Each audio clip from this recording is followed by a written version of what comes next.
Hello বন্ধুরা, আবার চললাম একটা নতুন ব্লগ নিয়ে। তো আজ যাচ্ছি আমার একটা কাকার বাড়ি গৃহপ্রবেশ। তো ফাইনালি পৌঁছে গেলাম। বাড়িটা কত সুন্দরভাবে ফুল দিয়ে সাজানো হয়েছে। সামনেই গণেশের মূর্তি, তারপর ভেতর দিকে চলে এলাম। তো তারপর আমরা ওপর দিকে যাচ্ছি। ওপর দিকে একটা দাদা খুব সুন্দর গান গাইছে।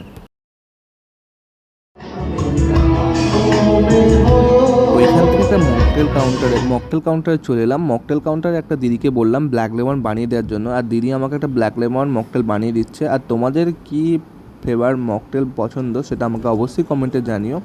তারপর চলে এলাম পকোড়া স্টল থেকে আমি পকোড়া নিয়ে বসে বললাম খাওয়ার জন্য। প্রথমেই স্টার্ট করে দিলাম পনির সাটে দিয়ে। পনির সাটে কমপ্লিট করে দেওয়ার পর চলে এলো মশলা পনির আর নান। তো এইসব কমপ্লিট করে দেওয়ার পর চলে এলো বাসন্তী পোলাও আর আলু মশলা। তো বাসন্তী পোলাও আর আলু মশলা আমার ঠিক ভালো লাগলো না।